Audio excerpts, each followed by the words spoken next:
so much for coming. My name is Laura Brough. I'm here representing the National Animal Rights Association. Beside me is Becky Jenkins representing Animal Rebellion Ireland, and then we have Dr. Alice Brough representing every organisation that cares about animals. She's an ex-commercial pig vet and will be available to answer questions after the presentation, but she's going to give a short talk after we screen the video.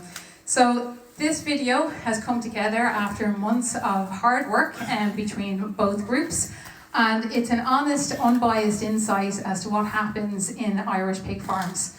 The farms you're about to see were picked at random.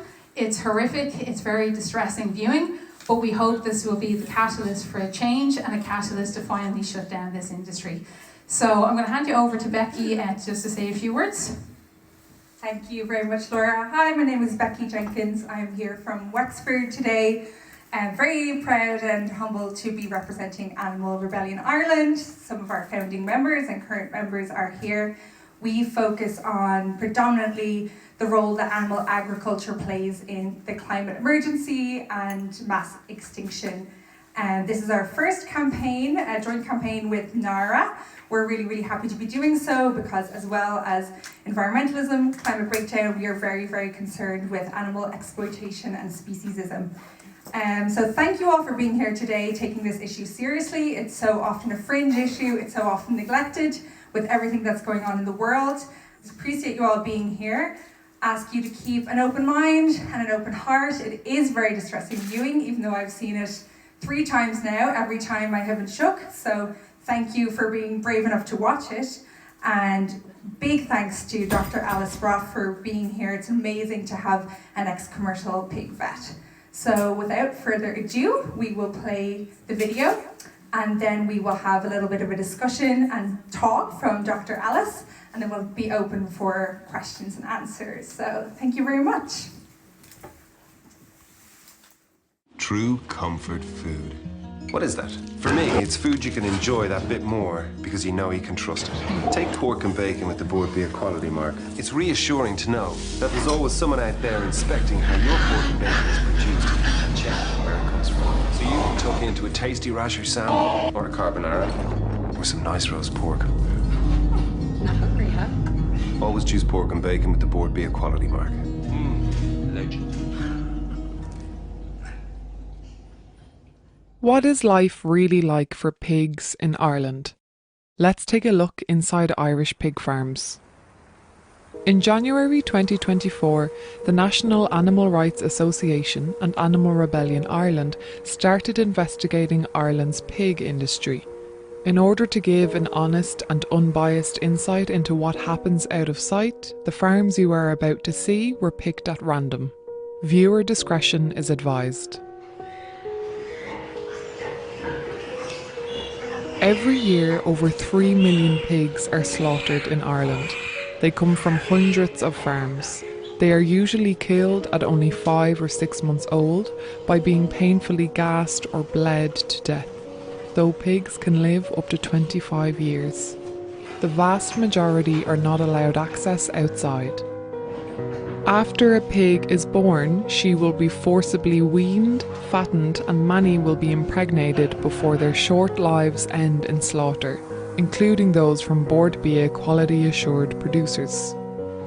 What the video can't convey is the rancid smell which permeates the building. There are swarms of flies everywhere, never giving the pigs any relief. Legally, the floor space available can be as little as 2.5 sheets of A4 paper for a 10-kilo pig.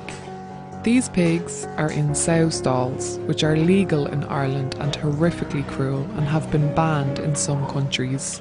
You can see they have no room to turn around and can barely even lie down. This pig repeatedly gnaws at the bars of her stall, a common reaction to extreme stress and anxiety. These are farrowing crates, again legal where piglets are born. No bedding, no sunlight, no adequate enrichment. Their mothers still with no room to move. As you can see, many of the pigs have injuries such as rub wounds from the bars. This pig has a severe wound covered in flies. Like the majority of pigs in Ireland, their tails are docked often within days of birth, in spite of routine tail docking being forbidden in the EU. This is the hospital or sick shed. You can see so many injured, distressed, dying and even dead pigs. Filthy pens, dark, rancid conditions and clearly no adequate veterinary treatment. This trailer of dead pigs was observed over several days.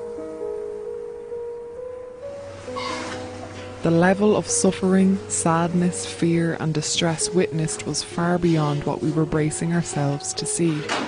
We observed both illegal and legal cruelty and a complete absence of any sign of compassion or even basic husbandry towards these animals.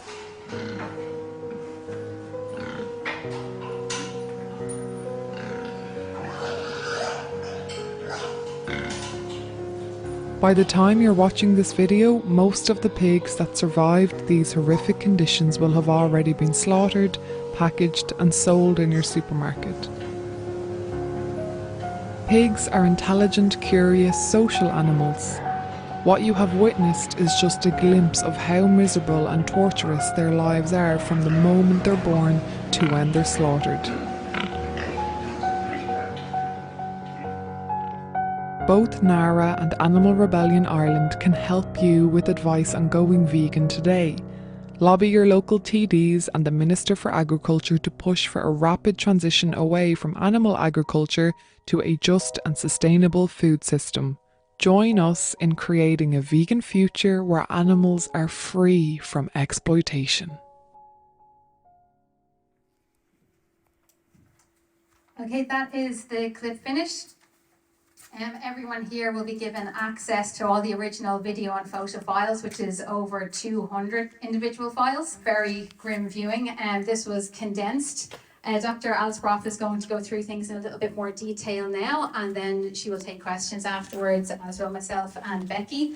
But at the back of the press release, there is a QR code, and all unedited files can be accessed and are copyright free. So over to you, Alice. Thank you very much. I'm Dr. Alice Brough. I'm, as Laura said, a pig vet from the UK, and I worked in the commercial pig sector for about 4 years.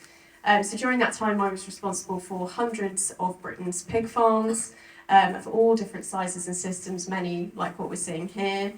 And since leaving the industry, I've reviewed a lot of undercover investigations like this one. And it's worth saying there's never anything in those that I haven't seen before hundreds of times. So I'd like to delve into some of the issues that we can see on the video, and do bear in mind this is just a snapshot. There's obviously hours of hideous footage available, and I've seen footage from a number of Irish farms, believe it or not, a lot of which is worse than what we're showing you here.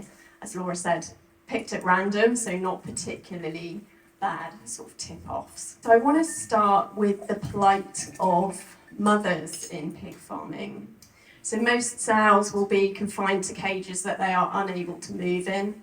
In Ireland, many will spend half their lives in body-sized cages. Sow stalls that we see in the video were actually banned in the UK in the 90s. Unfortunately, we still have farrowing crates. And the first thing to say about this is a lot of these systems are old. So in the time since we designed them, we've genetically manipulated pigs to the point that some of those crates are actually too small for a modern sow. And the cages themselves, pigs are in the top 5 most intelligent species on the planet. Studies have shown them to have the cognitive capacity and the emotional complexity of a 3 to 4-year-old human child. So we kind of only need to think how we might cope in a cage like that for 10 minutes, let alone for half of our lives. All animals have very strongly motivated natural behaviours. It's one of the 5 freedoms, a really important parameter for welfare. So what are those instincts for pigs? Rooting with their snouts is one, obviously not possible on a bare concrete floor. So welfare legislation stipulates that they should have permanent access to manipulable material. But of course there are loopholes for units with slatted floors and slurry systems that wouldn't cope, i.e. most pig farms. Nesting is another. So in the wild, sows will walk up to 6.5 kilometres to carefully select a nest site away from the herd, and then she'll build an elaborate nest, really protective nest. And the most elaborate of these ever recorded was a nest in Brazil that had 255 kilos of plant material built into it. So the inability to express these natural behaviours leads to signs of psychosis, like the zoo animal that will pace their enclosure or the monkey that will bang their head against the bars. Sows will bite their cage bars until their mouth bleeds. Because there's no stimulation, sometimes just the anticipation of a feed that's running slightly late can cause them to become so overwrought that their abdominal organs literally torse and they die. I've seen sows in farrowing crates, so not even with the extended period in the stalls, lose the will to live, completely stop eating and just lie there staring at the metal feeder in front of her until she's dragged out to be shot. The stress of this extreme confinement can cause mothers to savage their own babies, particularly mums on their first time in a crate. I think studies suggested 5 to 10% of first-time mothers in crates can savage their piglets. In the sow stalls, we can see them on the video toe tapping, so shifting their weight, which indicates pain in their legs, which is unsurprising because with no movement they lose muscle tone and of course pressure on their joints from standing on concrete all day, every day. Some of the girls in the video look freshly weaned, so they've just had their babies taken off them and they're put straight back in to the cage on concrete floor, lying in her own waste, which is a risk for mastitis for a freshly weaned mum. She'll be forcibly inseminated in these cages within a few days of losing her last lot of babies, and with the inability to keep clean, creating a risk for urogenital infection as well. So why are we doing this to them? Why are they in cages? The industry is still peddling the lie that these cages protect piglets. In fact, there's no statistical difference in the studies between mortality of crated and uncrated sows. Right now in the UK, both piglet and sow mortality is over 2% higher on indoor units than outdoor, suggesting, of course, cages don't actually help anyone except the farmer. Maybe it's just easier, it's cheaper to have them all confined and standing next to each other. Sows, like all mothers, are very protective of their babies, so they can pose a danger, needless to say, to somebody going in and picking up those babies by the back legs and making them scream. Genetically, we've essentially created Frankenstein's monsters of our farmed animals. So, like the chickens have been made to ovulate once a day instead of once a month, wild swine will have about 5 babies in the wild, while it's not uncommon now to see litters of 20 plus piglets on commercial farms. And I read recently of the birth of 41 piglets to one sow in Brazil. Higher numbers, of course, puts huge strain on the sow, so among many other issues that causes, she might struggle to keep condition, which is why we see these shoulder sores, so really deep wounds where the bone is pressing on concrete. Deep enough probably in the UK that you would cull some of those sows that we saw in the video. With increased litter sizes, smaller piglets often starve to death, and fighting over teats can lead to facial necrosis and udder damage. So how do we stop that? We cut off their teeth, sometimes shattering them down to the gum. This is a mutilation without pain relief or anaesthetic. So what we do in this industry is we cut bits off them to fit a system of our making, and we do that in all of our animal agriculture industries. About 95% of pigs in Ireland have their tails docked. Many will also have their ears cut, so you can see some of the sows with notched ears. Some will have their testicles cut out without pain relief or anaesthetic by a layperson. The problems that we're attempting to counteract by doing this are entirely caused by us. And in the case of tail docking, doesn't actually prevent the problem of tail biting, as we can see. Tail biting sounds kind of innocuous, but is actually catastrophic because the tail docks here are so short, they're a lot shorter than I'm used to, which to me indicates very poor welfare indeed, that a tail bite can immediately lead to infection drawing up the spine and abscessation throughout the internal organs. The docking itself can lead to infection, and teeth and tail clipping can create direct route for pathogens into the bloodstream, or they can create a neuroma which leads to a lifetime of pain. Technically, it is illegal to routinely dock pigs' tails, so how come nearly all of them are? So derogation to continue docking is granted if there is evidence of tail biting, even in an already docked herd, which to me makes no sense at all. Farmers are supposed to show evidence of trying different environmental adjustments to reduce the risk of biting, but it's very rare that you'll see any significant mitigation attempts because the systems don't really allow for it.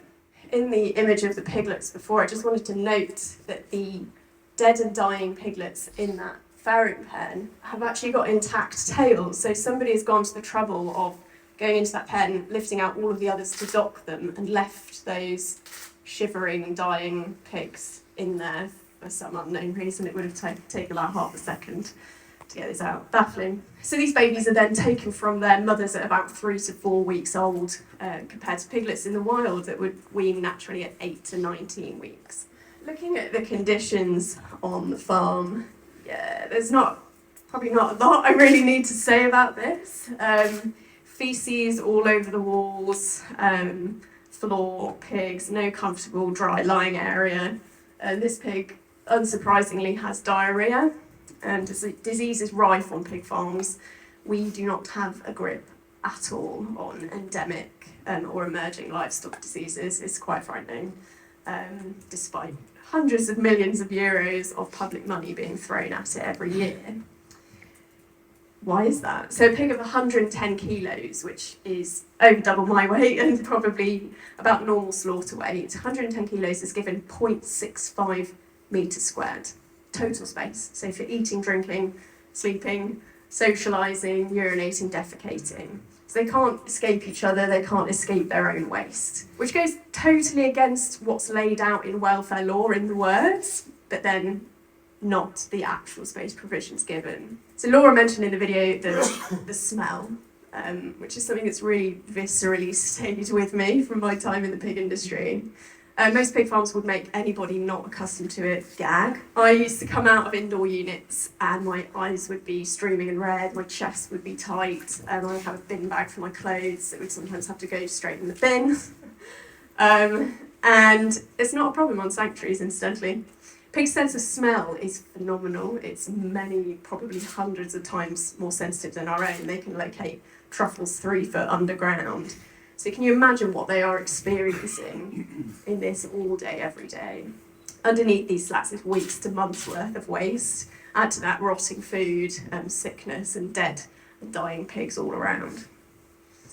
So consider what I told you about their intelligence when you look at this. That piece hanging there is their enrichment. Really common to see on farms. The only piece of stimulation that they have is a boring piece of plastic that's covered in feces or a chain.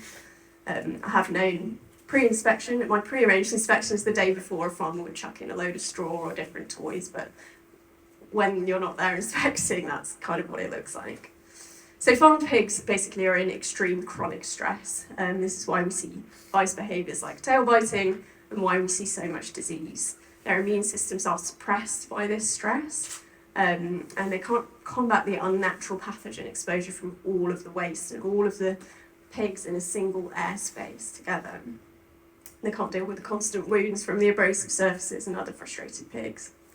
So because of this, the amount of pharmaceutical support required to just get them to slaughter is phenomenal and something that can't be overstated. So in Ireland, over 40% of all veterinary use antibiotics go into pigs, and 97.5% of that is en masse, so into their feed or water, big blanket treatments, and the majority of that is preventative.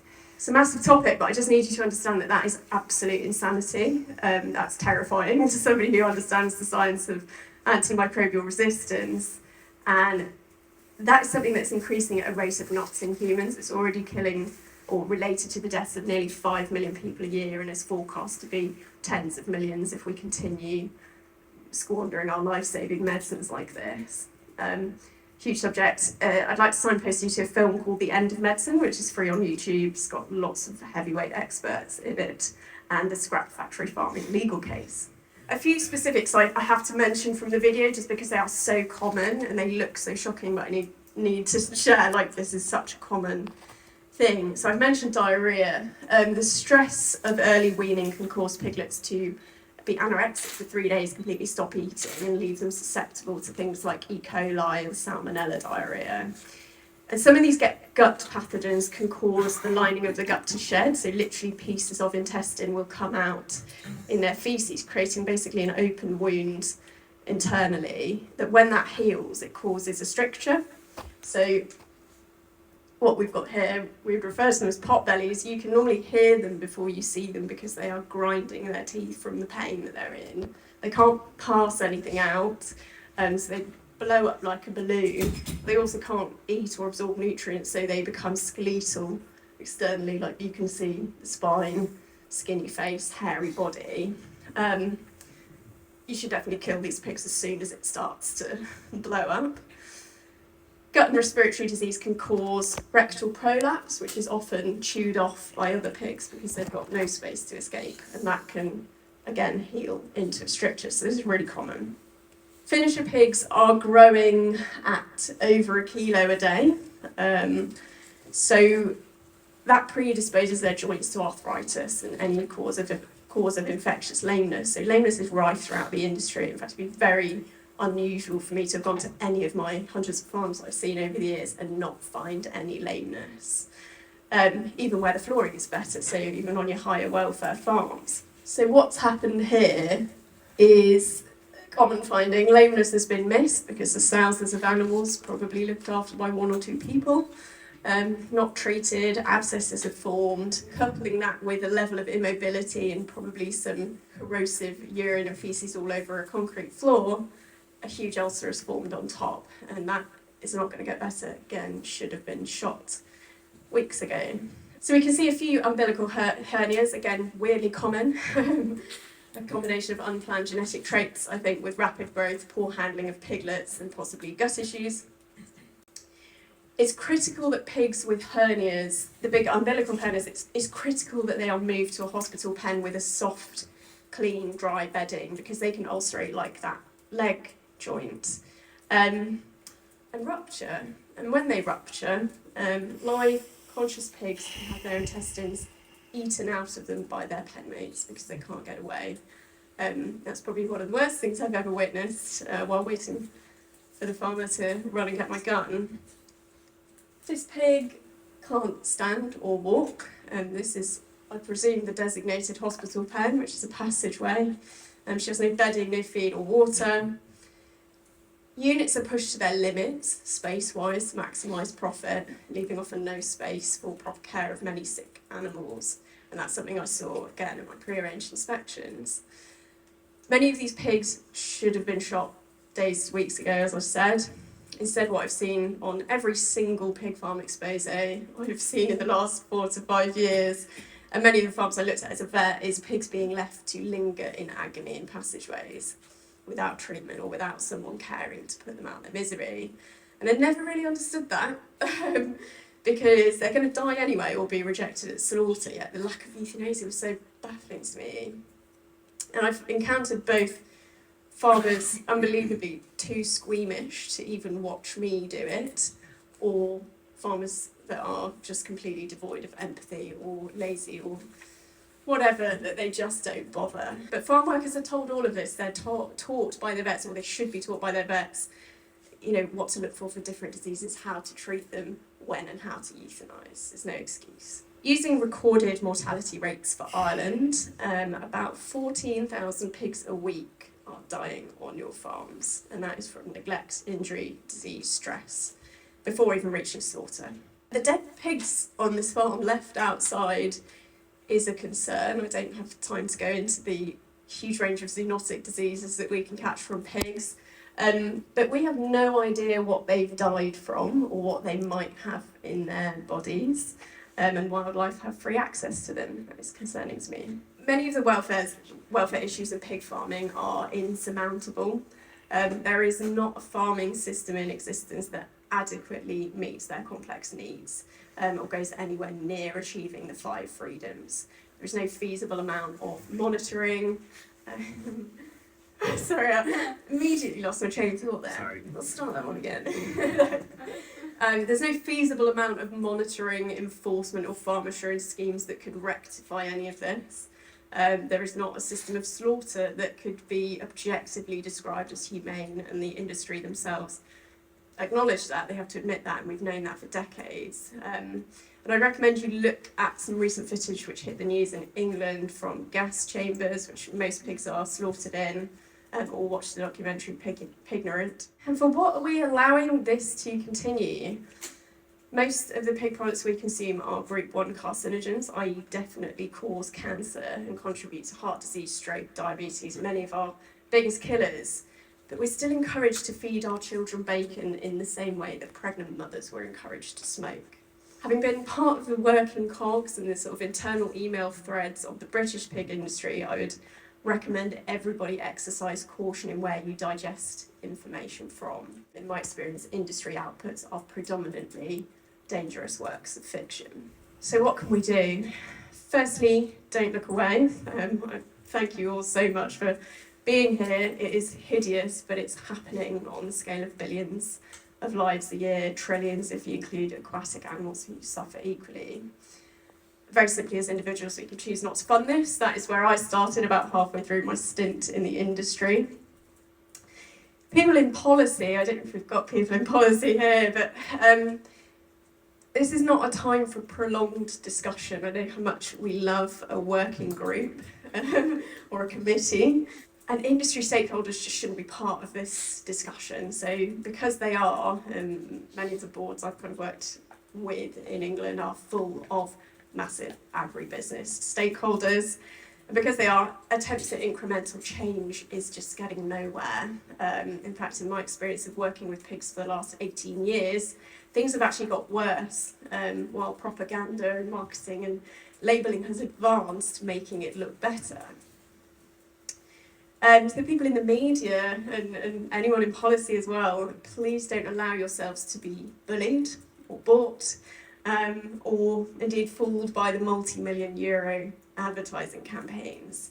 Keep your eyes on what it looks like when farmers don't think they're being watched, and listen to what whistleblowers and activists are trying to tell you, because many of us have suffered a great detriment to try and share this information because it's so important. And we have obviously no vested interests. We're simply fighting for justice, social justice. I haven't time to go into the climate and ecological crisis, the burden of chronic disease on healthcare systems, pandemic risk, antimicrobial resistance. These are all massive things, all driven massively by animal agriculture. But all of our lives depend on this being taken seriously as an issue that joins so many massive issues for us. And Laura, well, the video asked what life is really like for pigs in Ireland, and my answer is it is truly the most awful life that you can imagine.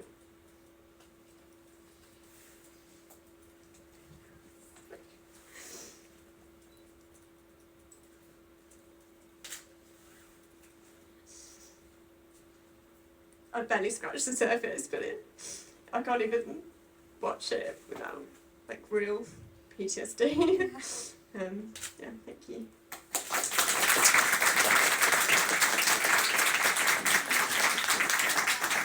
Thank you so much, Dr. Alice Brough, for that.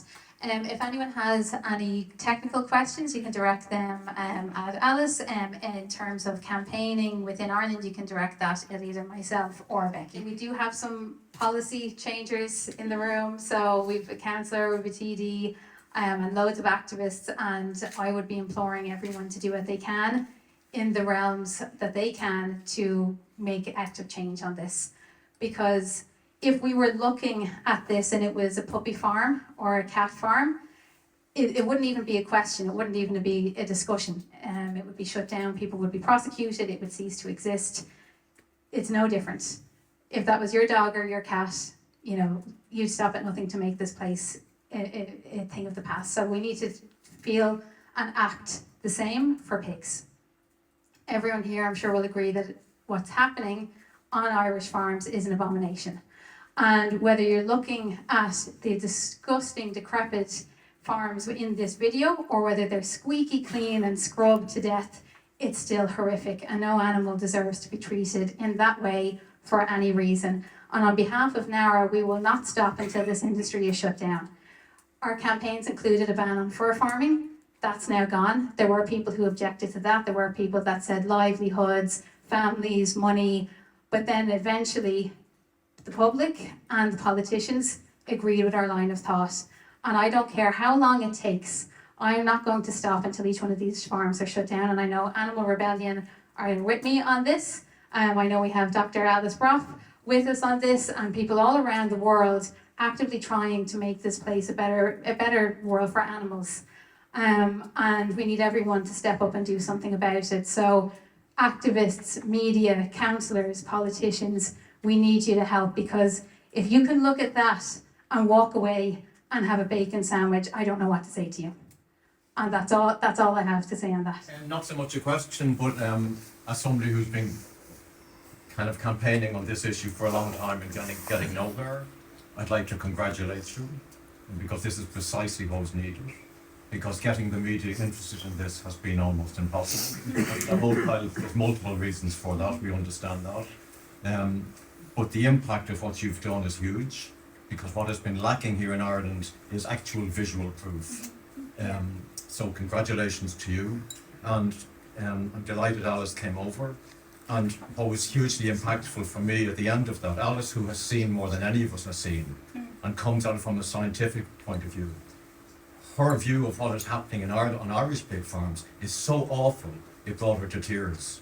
That's really saying something. So I would also encourage everyone in this room to go out and campaign, and first of all, when you leave here, to stop eating pig meat, please. Thank you for that. And I will just say that this investigation is the first of many. This is just phase one. There will be a lot more on the way. Firstly, thanks a million for coming over, and thanks a million for your work of campaigning. And it's also brave in terms of like going in there, filming. It's obviously putting yourselves potentially in harm's way.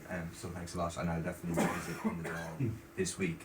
Just a technical question is so it mentioned in the video, that's what I thought, that routine tail docking is banned in the EU, and yet certainly it appears that it's happening in a routine way there. Like, how is that happening? It means that inspections aren't happening, because it mentioned that like some of what's happening is like legal, cruelty and mistreatment and so on, but some of it is illegal. How is the illegal stuff happening? So there's quite a lot of illegality going on pig farms, and I think there's an issue in that if you did something about all of them, you literally wouldn't have a pig industry left. And a lot of it is worded as such in the welfare legislation, so that there are loopholes and there are ways of kind of getting around stuff. The tail docking is an interesting one, because short of like completely bulldozing farms and starting again and providing space requirements that are more than like this, there's not a lot you can do about it. You can add in a bit more enrichment, or you can fix a draft or something like that. It's multifactorial, but there is not a lot these farms can do to prevent tail biting, and so that is the evidence given for it. In England it's a veterinary derogation. I think it's probably the same here. Your unit vet who knows the unit and works with you will write you a derogation to continue doing it. And once you're like locked in, once you've started tail docking, if you've still got biting, you're not going to risk going back to longer tails. I talked to someone who's in pig farming before, who told me that they would just they told me themselves, they would just throw in a few toys and say, look, we tried, can we get the paper to say we can do it? Things like that. And one thing I want to add as well, which I think Alice has commented on, is being warned that you're going to be inspected is kind of the norm, isn't it? It's rare to get an unannounced inspection, so you can kind of clean things up and say, look, we did this. And so I think that's part of the issue. Inspections are certainly inadequate. I think that's part of the issue, and a bit of perhaps a revolving door situation where people in industry are going in and regulate the industry. So who's regulating the regulators, kind of thing. For anyone who didn't hear, TD Paul Murphy said he will raise this in the Dáil this week, so thank you very much for that, Paul. In terms of the videos that we saw, how many different farms were involved in those videos? And I suppose you said that more inspections, you're going to carry out more inspections when, and I suppose how are you going to carry them out?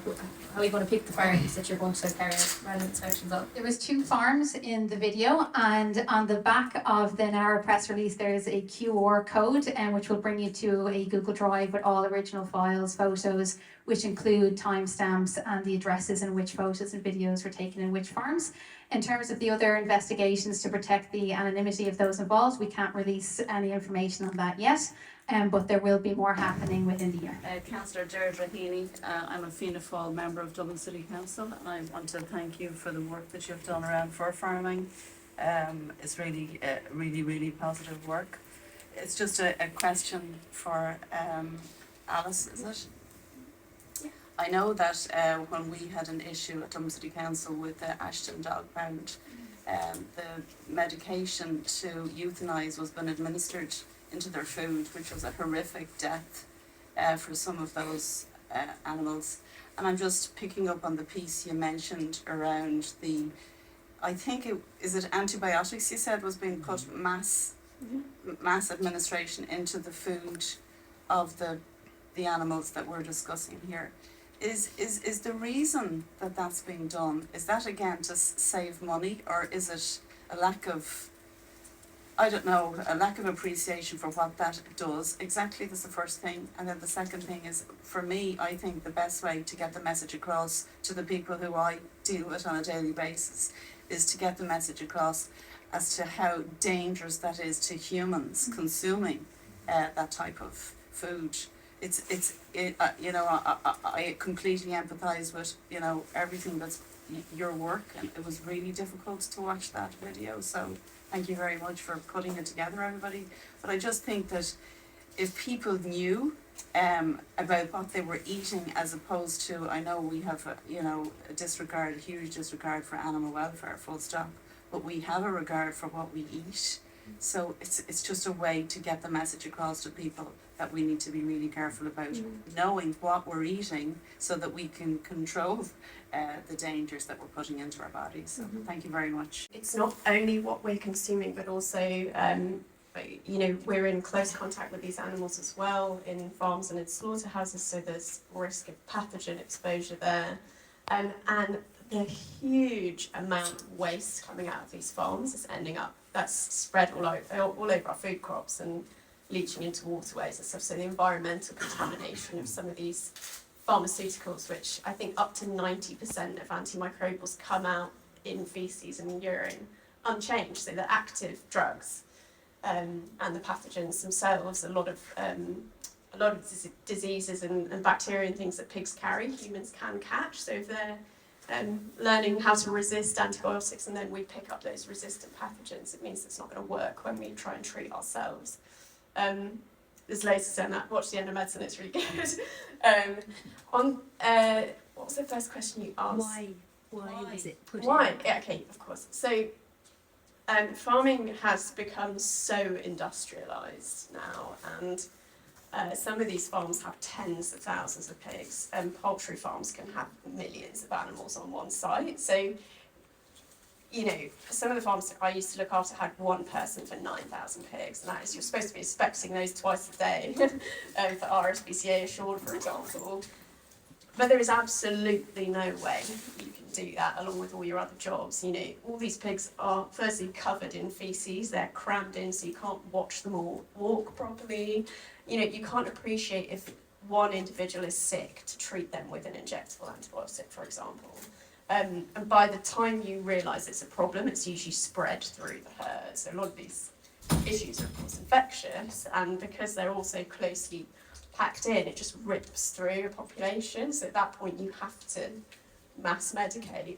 And there are also things that we're doing to them that we can predict is going to cause an issue. So the early weaning, the mutilations, the stressful ways that we keep them, you can predict when there's going to be an issue. So there's a massive overuse of antibiotics at weaning, because you know that that anorexia and stress is going to cause like salmonella, for example, or meningitis, or any of those systemic diseases. So often farmers are putting it through the feed ready for that batch of piglets to come in, because they know they're going to get sick. So they're putting huge amounts, tons of antibiotics in for that first week or two of their lives. yeah, so it's really difficult to get around that, because if you kept the systems as they are currently and said you can't use those antibiotics anymore, you have to restrict them, those pigs are going to just die in agony, like in the millions. And it's hard. You have to completely change the system to get anywhere with that. And that starts with, firstly, a massive reduction of our consumption, because you cannot feed a population on the amount of meat that people are eating. You can't feed them that without systems that are incredibly intensive and awful for the animals.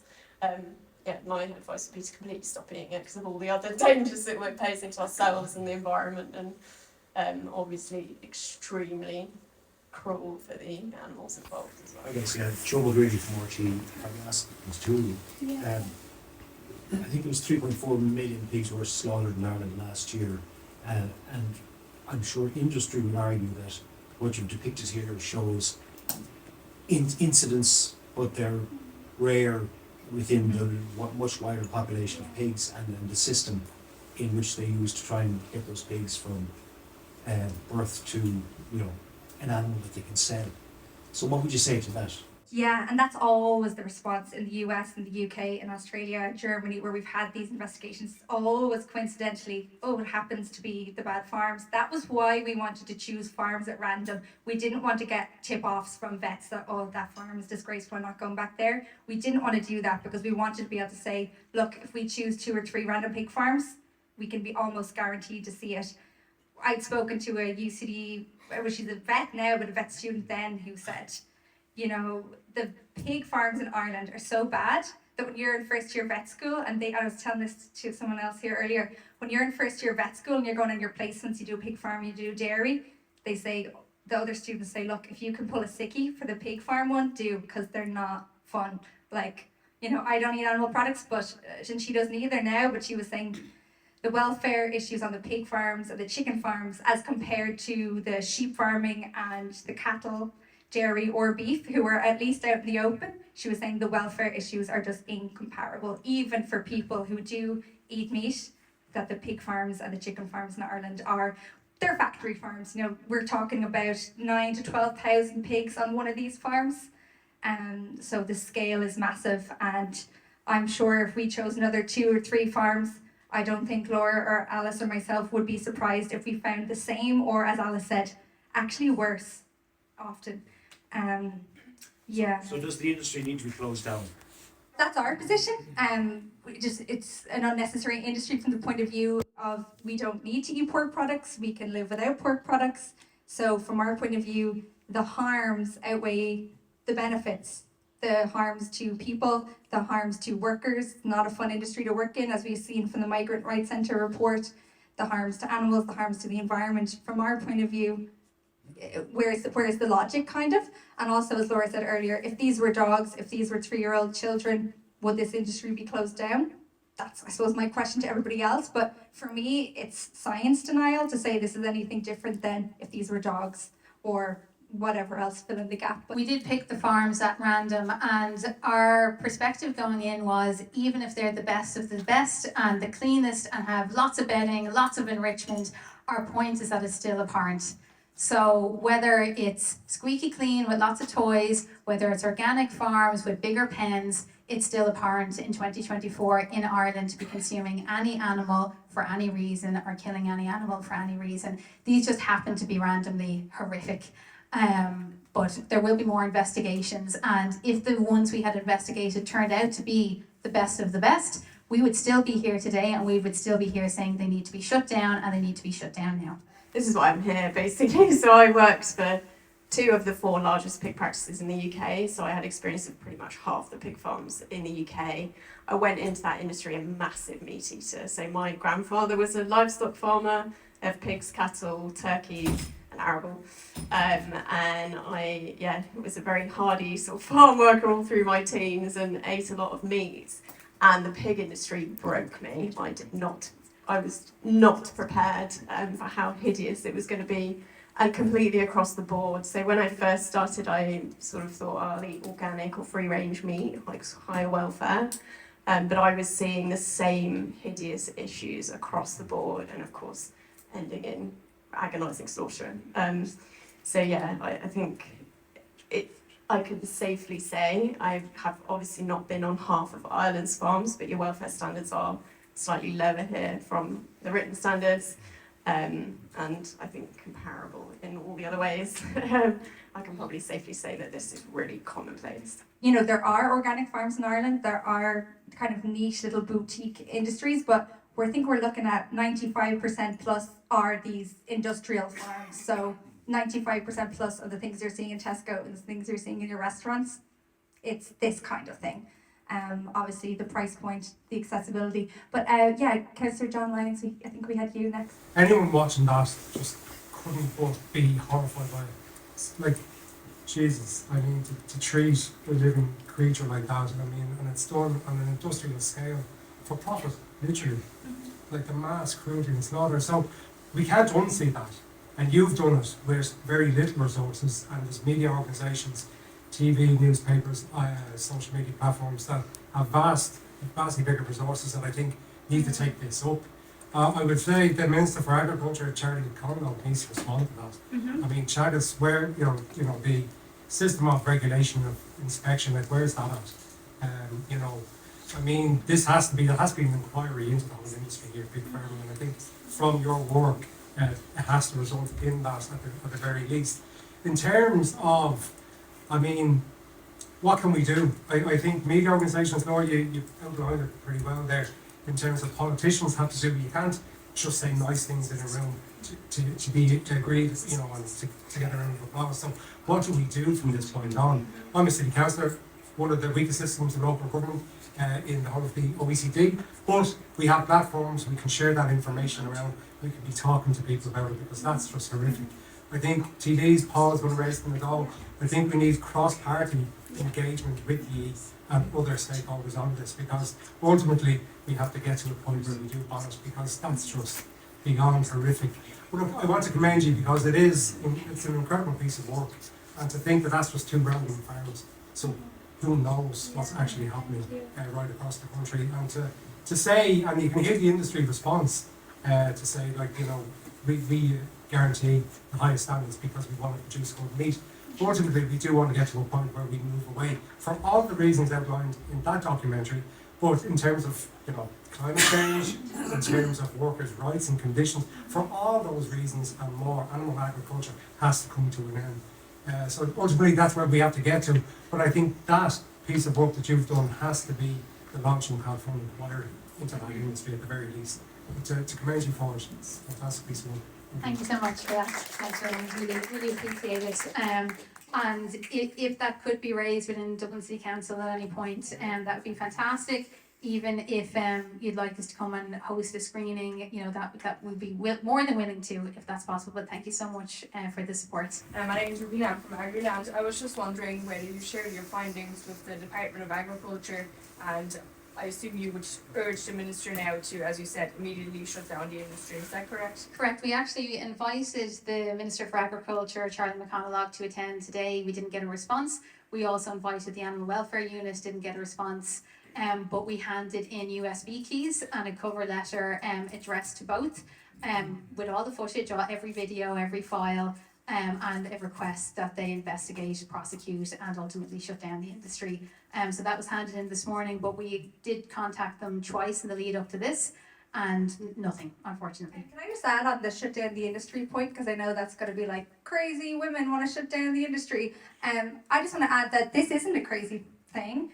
Just last week in Germany, in the Saxony region, I believe, which is a big pig farming region where they got in more deep than they could handle in pig farming, they are now giving out grants to farmers willing to transition into other areas, because they realise this is not the future of the food economy of Germany and Europe. So there are many other schemes. We care about farmers, we care about workers, we don't want people to be out of jobs, we want people to be in more sustainable employment. We care about a just transition, and for us a just transition, you know, I'm speaking on Animal Rebellion's behalf in this. A just transition includes farmers, it includes workers, it includes animals, it includes consumers, which I like to think of as citizens. So I'm not suggesting anything that I think is that kind of crazy. But thank you for being here. I appreciate it. Yeah. First of all, just want to say fantastic work, like really well done. And just to go back to the question about how representative is that of the pig farming industry in Ireland. RTE's Ear to the Ground has featured pig farms a few times over the years, and I mean they haven't shown pigs with injuries, and they've not been that bad, but they're still completely barren pens, overcrowded, docktails, farrowing crates, no enrichment, and I actually sent a complaint to RTE to Ear to the Ground recently about this because it's kind of normalising it, and it's not bringing up the fact that tail docking is illegal. It's not meant to be routinely done.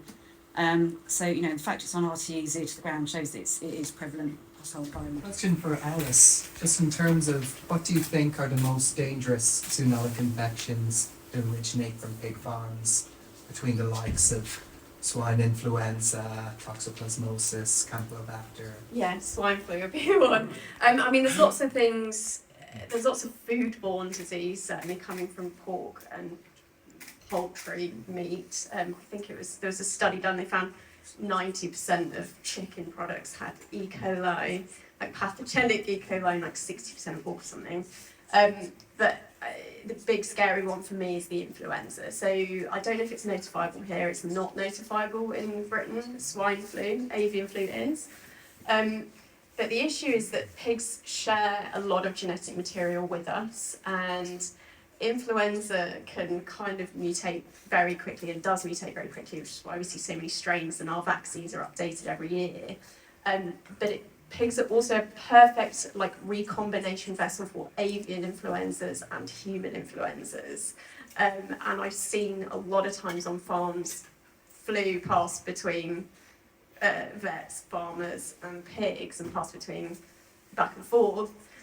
And then you add to the kind of filth and the access for wild birds and things like that. And the units I was looking after that had gangways that you'd walk along that would have 6 inches of bird poo kind of in above the pigs. There's a real risk there of kind of something. And some of these avian influenzas from the past where there's been spillover events into humans have had 60% mortality rate. So if you mix that into pigs and mix it in with ours and it spreads quickly, that's a really, really dangerous issue. Yeah, I mean, there's loads of stuff. There's loads of stuff you see in slaughterhouses that, again, if you saw it and you were a consumer, you just wouldn't eat pork again. Yeah.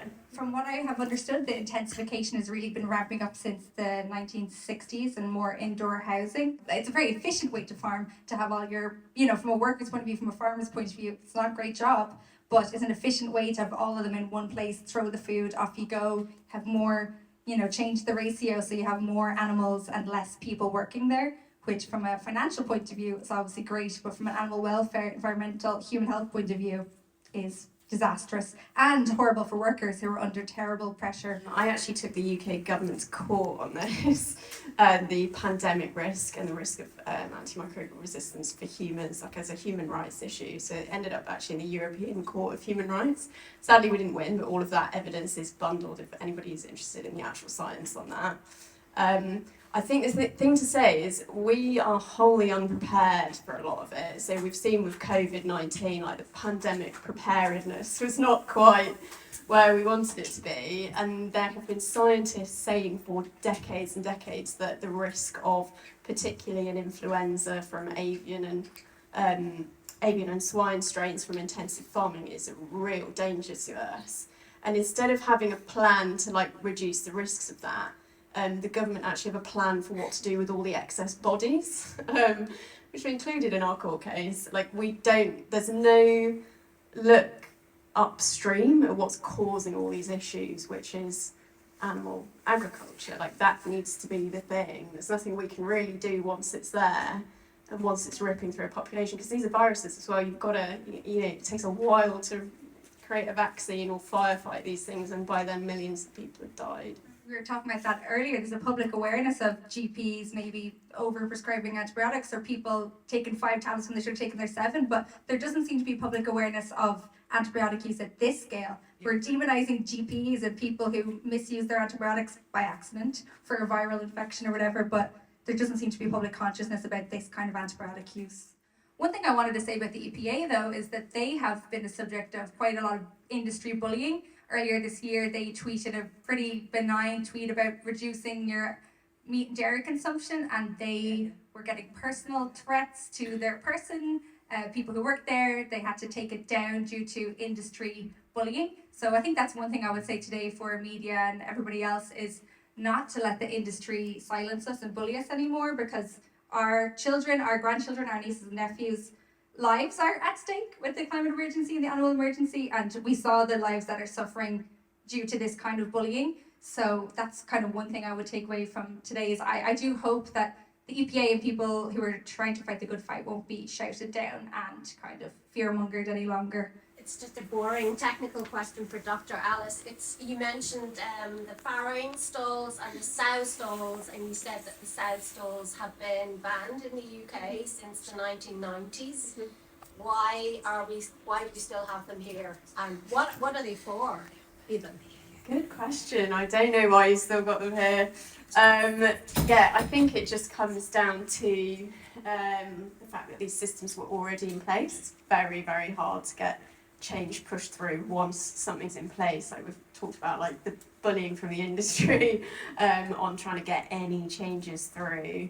There is such resistance to it, and of course it costs money to like redesign buildings or change our farming systems. So the amount of money that already goes into animal agriculture in forms of subsidies, bailouts, disease control, all of that, like it would just be another massive amount on top. So there's just stalling after stalling on trying to get anything through, even though it's so obviously horrendous. There's a partial ban, so it used to be until 2013 you could keep them in those for their whole lives. It's now, about half their lives they're in a cage, which is still absolutely awful. Thank you all so much for being here. Really, really, really appreciate you taking the time. And we'll be outside for a photo call now. Thank you. Thank you very much to Dr. Alice for travelling all the way here. Thank you.